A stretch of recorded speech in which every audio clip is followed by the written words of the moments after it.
Dia akan memaknai kalimat-kalimat yang sering Anda baca ketika sholat. Di sholat saat ada itidal ngendikan apa? Rabbana lakal hamdu. Ayo dibaca. Mil'us samawati wa mil'ul ardi wa mil'u ma syi'ta min syai'im ba'du. Sama nani secara tradisi pesantren. Rabbana do pangeran kita. Laka iku kaduwe panjenengan alhamdulillah segala puji. Engkau punya segala puji. Mil'us samawati. Yang pujian itu memenuhi langit. Tentu langit itu penuh dengan pujian. Semua malaikat bertasbih, bertahmid. Karena malaikat tidak ada yang kerja di pabrik, itu tasbih terus gitu. Nggak ada yang nyari uang, nggak ada yang cari won ya. Kalau bahasa. Kalau di sini nggak kiainya aja nyari uang. Terusannya apa? Wamilul ardi, dan pujian itu memenuhi bumi. Korea termasuk bumi Allah apa enggak? Jadi saya sudah menduga suatu saat Korea itu ya penuh dengan pujian. Dan ini betul. Siapa yang ngira kalau di bumi Korea ada yang hafal lagu Sakduna itu? Itu lagu kesayangan guru kita semua, Kiai Haji Maimun Zubair. Gak ada yang ngira. Siapa yang ngira kalau di sini ada ngaji seperti ini? Di Rusia juga sama. Uni Soviet itu negara ateis. Tapi lama-lama pecah karena glasnost itu dan perestroika itu. Kemudian menjadi pecahan-pecahan negara Muslim. Ada Uzbekistan, Tajikistan, Ceknya, semuanya menjadi negara apa? Muslim. Karena dari awal lakal hamdu mil'us samawati wa mil'ul ardi. Dan pujian itu pasti memenuhi langit, juga memenuhi bumi. Kalau Anda baca itu di Indonesia, mungkin wajar. Di Indonesia banyak acara-acara seperti ini. Tapi kalau di Korea, ternyata benar. Dan Anda ini kalian semua termasuk pembuktian benarnya wa mil'ul ardi. Keren kan teman? Oh keren sekali, bukan sekedar keren sekali. Makanya saya jarang diundang pengajian mau tapi diundang di Korea mau. Tapi saya ada niat datang undangan, memang saya ingin datang. Jadi, ya karena itu. Ini bentuk penghormatan saya. Bentuk penghormatan saya bahwa pada akhirnya benar-benar lakal hamdu mil'us samawati wa mil'ul ardi. Jadi Anda tidak perlu pesimis, dulu Indonesia juga seperti itu. Banyak Buddha, Hindu, macam-macam ateisme. Kemudian berkatnya para ulama, sekarang jadi negara yang mayoritas Muslim. Korea, barokahnya orang-orang kedonyan seperti ini banyak Islam itu. Gak apa-apa. Karena sebagian agama Islam, sebagian sejarah ditulis di bawah pedagang-pedagang Gujarat. Kira-kira orang Gujarat ke Indonesia dulu, yang namanya pedagang cari apa? Uang. Tapi namanya orang Islam, hatinya tetap adanya tauhid. Nyari uang ya tetap sambil dakwah. Kalau yang ke Korea langsung kiai mungkin tidak seramai ini Islam. Karena kalau kiai datang langsung dicurigai jadi misionaris. Jadi ribet malah. Tapi kalau sampean nggak ada yang curiga. Namanya pekerja saja nyari uang. Dan itu memang fakta. Cuma kadang ya sadar terus ya bagus lah seperti itu. Nggak apa-apa. Maksud saya ini saya memberi support, memberi tasjid bahwa Allah itu luar biasa. Jadi kalau ingin menyebarkan agamanya macam-macam. Kadang kiai tidak bisa mengislamkan orang, itu anak-anak mahasiswa pacaran, itu banyak yang pacarnya itu masuk Islam. Tapi sampean jangan bilang pacaran halal, ya tidak pernah. Tapi Allah kalau menghendaki memberi hidayah itu jalannya macam-macam. Ada yang lewat kerja, coba yang bayangkan ada tahlilan di Korea itu semua kiai tidak pernah bayangkan. Tapi setelah banyak pekerja di sini, kemudian mereka insaf atau sedang insaf tidak tahu ini. Sampai kapan insafnya juga tidak tahu. Tapi yang jelas ini hebat. Ini apa? Hebat. Tahu-tahu ya seperti ini. Makanya iman saja Rabbana lakal hamdu mil'us samawati wa mil'ul ardi. Masih ditambahi wa mil'u ma syi'ta min syai'in ba'du. Karena Allah itu zat yang tidak terperikan, zat yang tidak terbatasi. Maka pujian di langit dan bumi ini masih kurang. Masih ada apa saja yang nanti akan dipenuhi oleh pujian kepada Allah Subhanahu wa ta'ala. Wa mil'u ma syi'ta min syai'in ba'du. Dan pujian kepada engkau ya Allah akan memenuhi semua ruangan yang engkau kehendaki. Mungkin suatu saat negara-negara yang sekarang yang paling minim Islam itu di Amerika Selatan. Kayak di Argentina dan sebagainya. Nanti suatu saat juga penuh dengan pujian. Karena tetap Rabbana lakal hamdu mil'us samawati wa mil'ul ardi wa mil'u ma syi'ta min syai'in ba'du. Saya di Jogja setiap akhir ngaji saya ajarin wiridan. Mungkin wiridan ini tidak asing bagi jenengan karena sering saya baca. Subhanallah wa bihamdihi adada khalqihi wa ridho nafsihi wa zinata arsyihi wa midada kalimat. Bahwa kita memuji Allah itu adada khalqi, sesuai jumlah makhluk Allah. Semua makhluk Allah meskipun kelihatannya mengecewakan, ini semuanya memuji sama Allah Subhanahu wa taala. Meskipun kadang kita kecewa, kadang kita tidak cocok. Coba barokahnya Anda ini agak-agak kecewa gitu dengan Indonesia karena enggak menyediakan lapangan kerja untuk Anda. Tapi ya enggak kecewa-kecewa amat ya, agak-agak saja. Karena Anda tetap semua mencintai Indonesia. Gara-gara agak-agak kecewa cari negara lain. Akhirnya di Korea, ada yang di Jerman, ada di Inggris. Tapi bawaan pernah ngaji di musola, Islam ini ke bawah. Sehingga karena Islam ini ke bawah, tahu-tahu ada komunitas yang memikirkan Islam. Umumnya orang mikir Islam itu ya bikin masjid. Kalau di Korea unik, nyewa apa? Nyewa gedung untuk masjid. Itu kalau diceritakan di Indonesia aneh. Ini masjid sewaan. Masjid. Tapi kalau di sini lazim, karena kalau beli mahal ya cukup sewa. Saya tidak tahu kalau dalam terminologi agama tempat Anda sujud ini nanti jadi saksi di akhirat. Itu yang permanen apa yang sewaan tidak tahu. Jadi nanti bumi ini tanya, ya saya ya Allah pernah dipakai sujud, tapi setelah 1 tahun nggak kuat menambah lagi. Makanya saya dukung tadi yang ada gerakan masjid apa. Sebenarnya permanen nggak permanen itu tetap bagus, ada usah memaksakan. yang jelas saya sudah ikut nyumbang lelang tadi, dan saya berharap uang itu benar-benar untuk masjid.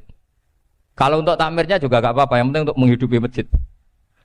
Saya juga termasuk kiai yang gak suka kalau hukum itu terlalu fanatik. Misalnya uang ini untuk masjid, kemudian imamnya diterlantarkan. Karena alasannya ini untuk masjid. Imam kan gak masjid. Nah ini kalau imamnya gak diservis, kemudian mutung terus pulang ke Indonesia. Ini jadi masalah. Tapi saya juga gak suka kalau ada negara gitu. Betul-betul saya gak suka. Yang imamnya itu terlalu diservis. Ini buruk sekali kan. Pernah ada anekdot, ini anekdot tapi nyata. Ada negara yang sangat sehat, Islamnya sangat sehat. Itu imamnya 1 bulan tuh digaji 70 juta. Kira-kira 70 juta dibagi 1 hari berapa? 5 sholat ya? 5 kali 30 berapa? Kira-kira saja. 150. Berarti per sholat dapat berapa ya? Kira-kira kan biasa potong gaji kalau berapa kira-kira? Singkat cerita, si kiai dari luar negeri tadi cerita apa Indonesia? Kiainya miskin-miskin, datang ke masjid kan kadang pakai ontel, adzan sendiri, qomat sendiri, sholat sendiri kadang. Itu nasib orang-orang Sragen dan Salatiga sebagian. Itu yang lapor karena mereka itu. Kalau Rembang insya Allah enggak. Tapi ada semuanya Salatiga, sebagian begitu. Itu yang cerita kiainya, bukan ini bukan hoax. Memang kiainya cerita. Nasib kiai di Salatiga Gus katanya. Itu digojlok. Tapi tetap sholat. Sehingga cerita orang tadi cerita, imamnya di sana naiknya Mercy, muadzinnya pakai BMW. Itu tetangga sebelah Indonesia banyak yang fasilitas imam seperti itu. Karena gajinya sampai 70 juta. Setelah dia cerita bangga karena negaranya mengapresiasi imam sholat, sama kiai Indonesia dia omongin gini. Makanya kamu sholat terus, takut potong gaji ya gitu. Itu kagetnya bukan main dia. Dikira itu satu sifat kelebihan negaranya, ternyata buruk sekali karena imam sholat karena takut potongan gaji. Akhirnya ke Indonesia bangga, alhamdulillah kita sholat tambah gaji. Dan tetap sholat. Keren mana yang digaji sama Anda? Ini yang di atas ini banyak calon imam itu. Tidak keren mana imam yang digaji sama Anda? Keren yang enggak. Tapi kalau pertanyaannya dibalik, keren mana jamaah yang peduli imamnya sama yang enggak peduli? Jadi jawabannya harus tetap seperti itu. Imamnya keren yang ikhlas. Tapi jamaahnya keren yang peduli imamnya. Jelas ini ya fatwa saya ya. Gimana? Imamnya baik yang ikhlas, tapi jamaahnya baik yang peduli nasib. Nah, tapi sekali imam dari awal gak ikhlas itu harus di PHK. Itu bahaya bagi agama kalau awalnya sudah ada ikhlas. Karena nanti setelah habis subuh terus dihitung. Wong setahu saya sholat terus kok kenapa gajinya tinggal segini? Ya, setahu saya sholat terus kok gajinya tinggal segini. Terus nanti takmirnya bilang kemarin zuhur Pak Yai ndak ngimamin. Kemarin asar ndak ngimamin. Terus dihitung. Bisa enggak agama akan berjalan seperti itu? Enggak kan? Ya makanya pertanyaannya tadi, suka atau punya imam ikhlas? Suka. Tapi imamnya juga suka kalau jamaahnya peduli. Ini penting saya utarakan karena agama itu beda. Agama ini diurus oleh Allah Subhanahu. Jadi kita mengerahkan pemikiran itu bukan karena kita akan menyelamatkan agama ini, tidak. Agama ini diselamatkan oleh Allah Subhanahu wa taala. Coba kayak apa Uni Soviet kuatnya itu. Mengkooptasi supaya orang semuanya ateis, semuanya komunis. Itu 100 tahun Uni Soviet begitu. Tapi orang-orang Uzbek, Ceknya, Tajikistan tetap ngajari anak-anaknya tauhid. Itu ada yang cerita itu sampai mengajarkan tauhid itu di bawah tanah, di basement. Tapi Allah menghendaki Rusia itu Uni Soviet jatuh. Ketika jatuh, negara-negara ini langsung menjadi negara Islam, yaitu Uzbek, Tajikistan, Ceknya. Mungkin nggak mereka langsung menjadi negara Islam, andai kan saat menjadi Uni Soviet benar-benar menjadi ateis. Nggak mungkin kan? Karena saat dikooptasi Uni Soviet, akidah mereka tetap tauhid. Cuma nggak berani muncul. Artinya apa? Uni Soviet nggak bisa menghabisi Islam. Kurang kerennya Uni Soviet zaman itu. Bisa nggak menghabisi Islam? Nggak bisa. Donald Trump dulu termasuk Islamfobia. Tapi setelah dia anti-Islam, malah orang Amerika demo supaya memperhatikan Islam. Nggak bisa. Makanya Korea pun nggak bisa menghabisi Islam. Kalau sampean menghabisi Islam sendiri bisa. Karena terus gak mau sholat, gak mau zakat itu sampai, tapi sampean tok yang Islamnya habis, Islam tetap baik-baik saja. Makanya ini penting saya utarakan supaya kamu pede bahwa agama ini pernah dibawa orang yang pedagang. Ya soal ada sebagian pendakwah yang ikhlas ya banyak, tapi sejarah yang gampang kita lihat adalah Islam itu dibawa oleh apa? Pedagang Gujarat, pedagang India. Nggak apa-apa, sejarah itu meskipun sebagian menentang nggak apa-apa, tapi sejarah itu tetap ada. Pasti sebagiannya memang seperti itu. Dan itu tidak masalah. Saya ulang lagi, itu tidak masalah. Coba dulu pemain bola kalau di Inggris itu kalau mau sholat susahnya bukan main. Apalagi kalau mau puasa. Kalau di sini kerja puasa katanya mati lu kalau apa? Puasa. Kalau mau sholat katanya dicari mana ini berhalanya kok. Kata orang-orang ateis kan gitu, dicarikan patungnya. Kali ini sholat kok nggak ada patungnya, ini gimana ini. Ya ngalamin gitu. Tapi Allah Maha Kuasa. Banyak investor mana itu Dubai atau Qatar yang tertarik investasi di dunia bola. Kayak Sulaiman Al-Fahim makanya beli Manchester City. Itu sekarang pelatihnya negara orang sholat gak berani. Bahkan di tengah stadion dibangunkan masjid. Kalau sampai daftar jadi muadzin bisa. Apa nyanyi Sakduna di sana juga bisa. Dulu Aljazair bencinya bukan main. Apa Perancis sama orang Islam itu bencinya bukan main. Barokahnya Zidane pemain bola dan juara dunia. Terus Zidane turunan Aljazair. Akhirnya orang Perancis itu mencintai Islam. Itu barokahnya sepak bola. Allah punya sekian cara untuk mengenalkan Islam. Di Perancis dikenalkan lewat pemain sepak bola. Nah di Korea ini yang agak unik. Dikenalkan lewat pecinta wong. Saya jamin ini tidak apa-apa, sudah tidak apa-apa, sudah aman, pokoknya aman. Saya jamin aman. Pokoknya alhamdulillahilladzi hadana lihada wa ma kunna linahtadiya laula an hada. Karena agama ini dibawa oleh Allah Subhanahu wa taala, yang menjaga juga Allah Subhanahu wa taala. Sama tidak usah khawatir. Kalau ada kelompok tertentu yang mengkhawatirkan Islam, sekarang Islam bahaya gini-gini, itu kurang rojak, itu kurang optimis itu. Harapannya sama Allah tipis, harus ngaji lagi. Agama ini limangka nayarjuwa hawal yaumal akhir. Agama ini bagi yang terus-menerus berpengharapan kepada Allah Subhanahu wa taala. Agama ini limangka nayarjuwa, coba bahasa Arabnya roja yarju rojaan. Maknanya harapan. Jadi agama ini bagi yang selalu berpengharapan, bukan yang pesimis, bukan yang hati kecil, apalagi yang tukang putus asa. Coba agama ini begitu luar biasa dibawa orang yang macam-macam. Di Perancis itu dibawa oleh pemain apa? Bola. Ada masjid di Inggris itu ya dibawa mahasiswa-mahasiswa itu yang dulu sebagian yang nggak pernah ngaji, setelah di Inggris bikin komunitas pengajian. Di Korea dibawa di pecinta apa? Tapi lama-lama cinta Tuhan. Karena ya memang sebenarnya sudah cinta Tuhan. Cuma ya cara cinta ini nunggu punya uang ah. Ya sudah, alhamdulillah seperti ini sudah luar biasa sudah. Insya Allah diterima oleh Allah Subhanahu wa taala. Saya selalu berharap Semoga ini tetap satu bukti bahwa Allah itu harus kita sembah di mana-mana.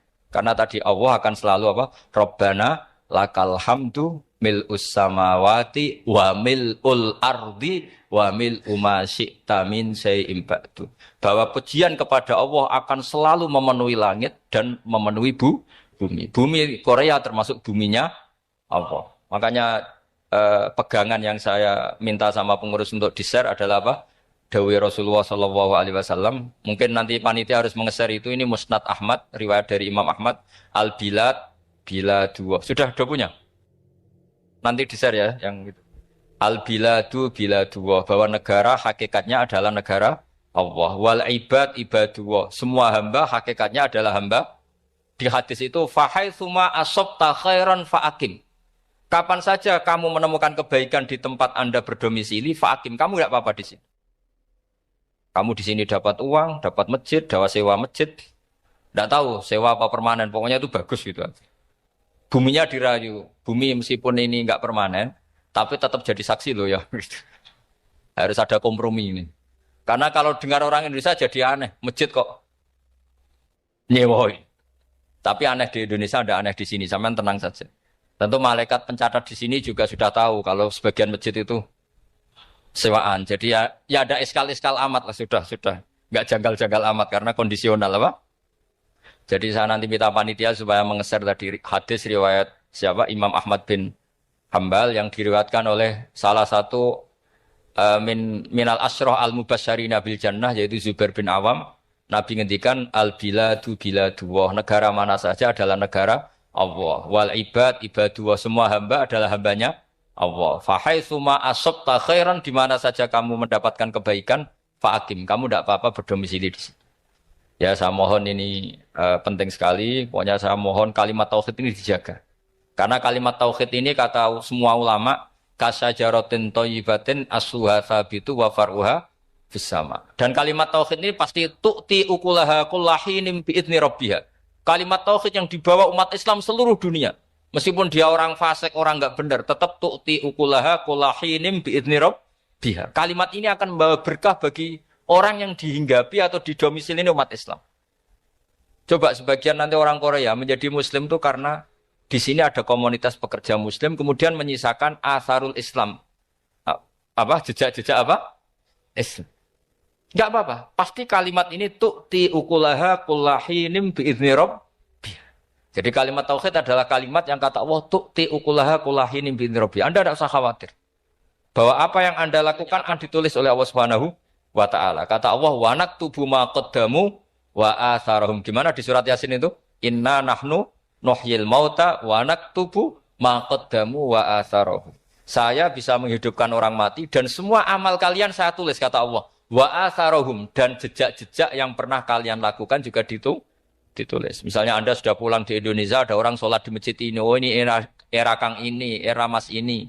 Nanti setelah itu ya ini era Mas ini, Mas ini. Menjadi familiar Islam juga barokahnya muassis-muassis ini, pendiri-pendiri ini. Semoga kalian semua barokah dan fid dunya wal ini ya. Perasaan saya juga seluruh ulama di dunia. Saya ulang lagi, perasaan saya juga seluruh ulama di dunia.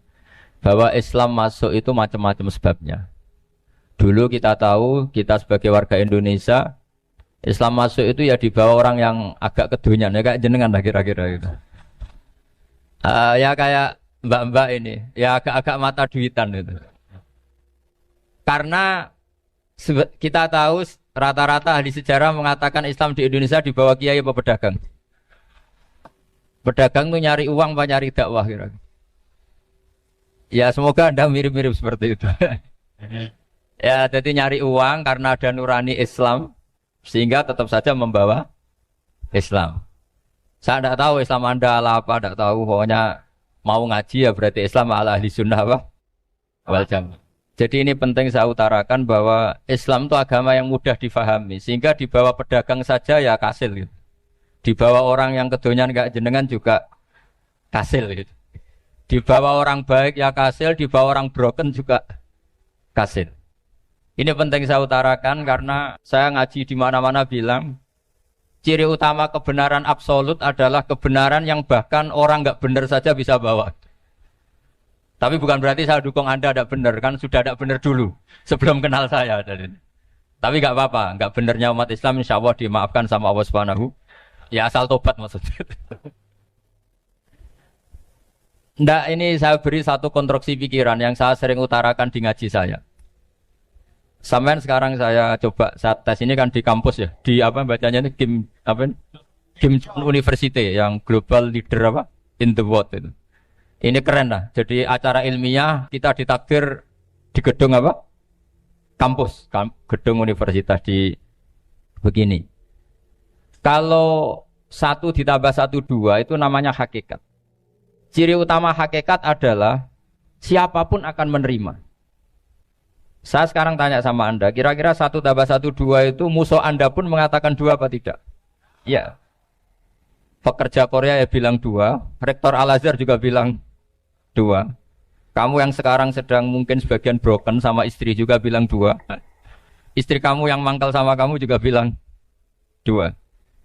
Yang cemburu ya bilang 2, yang dicemburuin juga bilang 2. Karena begitu mudah kebenaran absolut diterima oleh siapa saja. Begitu juga eksistensi Allah sebagai Tuhan. Itu mudah diterima oleh siapa saja. Sehingga pembawanya tidak perlu seorang kiai atau gus atau mubalek atau ketua muin, tidak. Cukup karyawan pekerja Korea. Karena kebenaran absolut itu kebenaran yang mutlak. Siapa saja yang waras pasti ngakui. Kira-kira orang yang berpikir sehat pasti berpikir begini, ini yang diajarkan Quran. Bumi ini kadung wujud. Sudah wujud kadung wujud, punya eksistensi. Mungkin enggak sesuatu yang wujud kemudian disebabkan oleh sesuatu yang nihilisme, yang tidak ada. Mungkin enggak? Enggak mungkin. Yang namanya penyebab itu harus sesuatu yang wujud. Di mana-mana penyebab itu harus punya eksistensi. Karena langit dan bumi ini kadung wujud, pasti penyebabnya adalah wujud. Karena wujud penyebab harus bersifat super. Lah bersifat super ini oleh ulama dikatakan wajibil wujud. Itu akal siapa saja akan terima.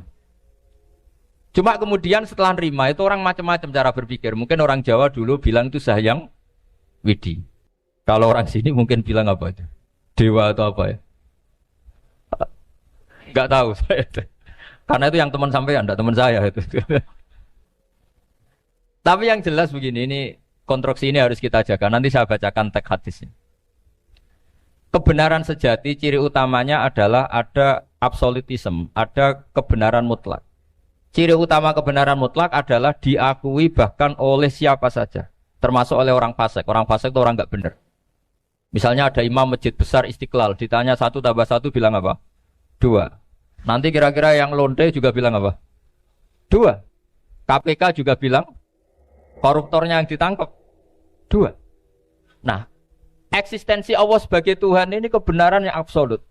Maka agama ini juga boleh diterima oleh siapa saja, termasuk oleh orang fasik, orang enggak jelas.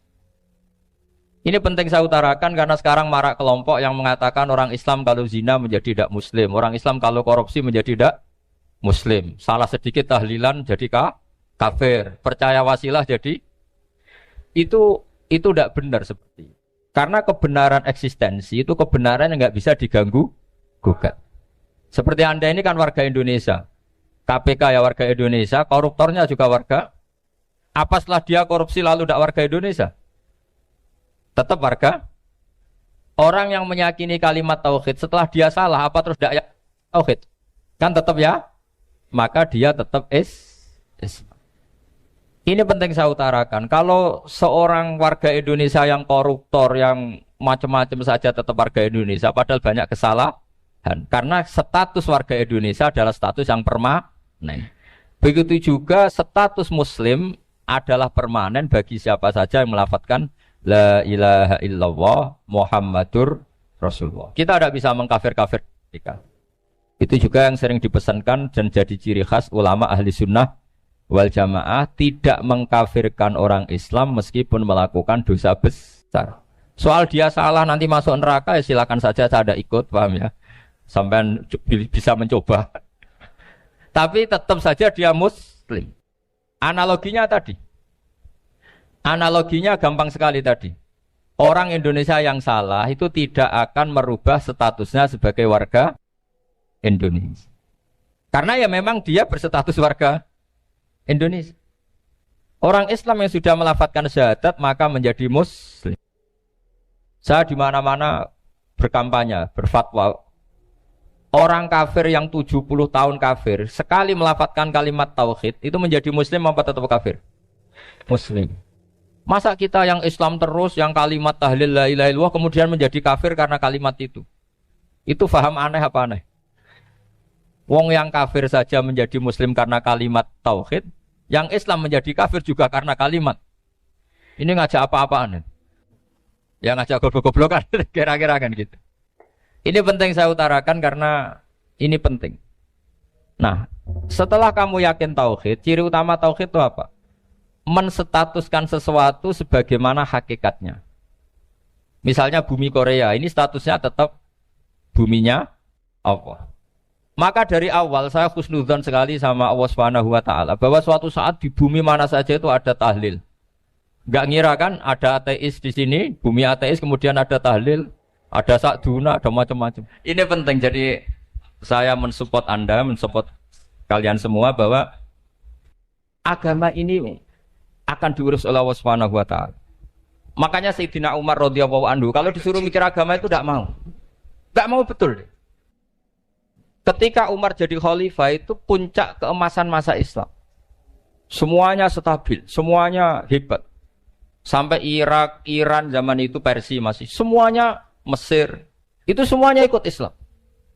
Ketika Islam pada puncaknya, yang dikhawatirkan oleh masyarakat adalah begini, lalu setelah Umar itu bagaimana? Islam setelah dipimpin orang yang tangguh, yang kuat, yang waroi, yang zuhud.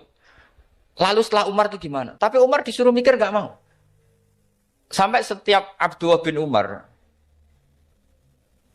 jalan-jalan di kampung-kampung itu abahnya dianggap pecundang. Tahu sampean pecundang? Orang yang gak tanggung jawab. Karena orang-orang bilang gini, ya Abdullah bin Umar, bagaimana pendapat Anda kalau ada penggembala kambing di tengah hutan atau di tengah padang rumput, kemudian dia ninggal gelanggang kambingnya. Kamu anggap penggembala ini gimana? Oh itu penggembala yang zalim itu. Pasti kalau kambing ditinggal ya kacau. Apalagi ini ummatur Rasulullah Shallallahu Alaihi Wasallam. Ini abah kamu tidak pernah wasiat, tidak pernah ngatur suksesi. Lalu Islam setelah dia bagaimana? Suruh dia ngomong penggantinya siapa? Karena beliau sudah sepuh harus ada suksesi. Akhirnya Abdullah bin Umar lapor ke Umar. Ini gimana bah orang mengkomplain begini. Apa kata Umar? Agama itu beda dengan kambing katanya. Agama itu milik Allah Subhanahu. Mbok saya pikir, tidak saya pikir tetap jalan. Nah ini terbukti. Jangan ulama ya ndak, mufti ya ndak, tapi bisa menjalankan agama. Kalau agama sampean pikir malah rusak. Sudah pokoknya lakukan saja, tidak usah dipikir. Akhirnya betul.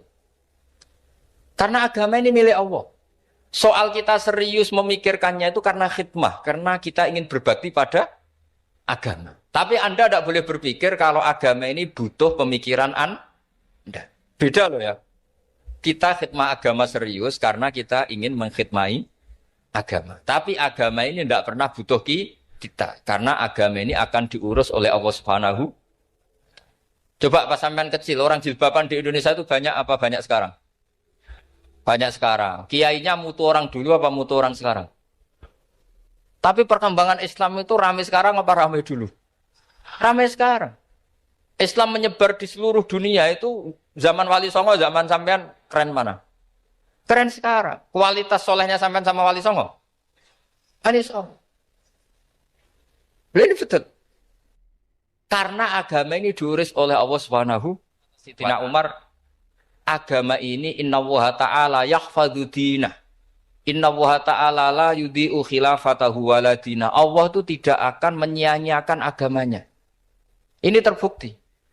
Agama ini pernah dipimpin orang terbaik di dunia, yaitu Rasulullah SAW. Ketika beliau intaqala ila rafiqil ala, ketika beliau pindah ke alam sana, diteruskan oleh sahabat yang tentu jauh di bawah Rasulullah. Diteruskan tabi'in, diteruskan para wali songo, diteruskan sang sampean yang jauh di bawah wali songo. Sejauh-jauhnya. Tapi agama jalan sampai Korea. Agama jalan sampai apa? Dulu Wali Songo itu hanya sampai Mojokerto, sampai Tulungagung. Di bawah sampai Klayaban sampai mana ini? Korea. Coba kalau Allah tidak ngurus, nggak bisa. Yang gerakkan hatinya sampean peduli sama masjid siapa? Allah Subhanahu wa taala. Yang menggerakkan hati sampean peduli sama agama siapa? Tapi yang menggerakkan sampean ke Korea apa? Uang kan?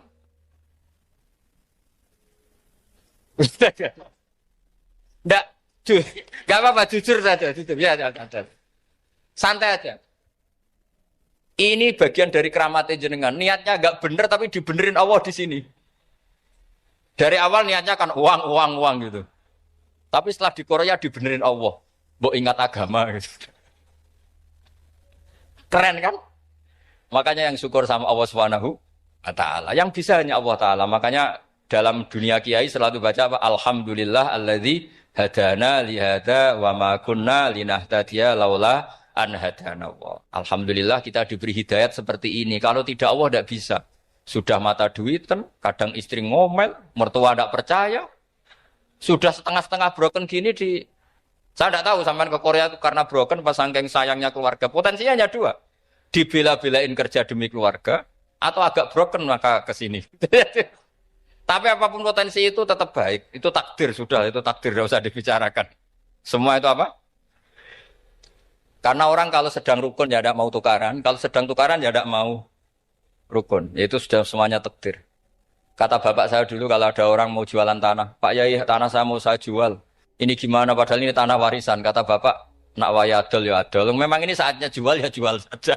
Nanti kalau kaya saatnya beli ya beli saja. Karena kalau sudah saatnya jual mau beli ya nggak mungkin kan? Mau memang saatnya jual. Kalau sudah kaya kan nggak mungkin jual tanah. Saatnya beli. Maka semoga masalah di keluarga sampean ya masalah musiman. Maksudnya yang tukarannya ini musiman, yang rukunnya permanen.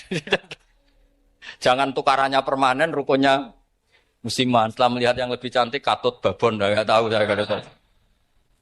Nah ini semoga katut masjid ini bagian dari kafaroh sampean itu. Jadi kafaroh kesalahan-kesalahan di sampean. Assalamualaikum warahmatullahi wabarakatuh.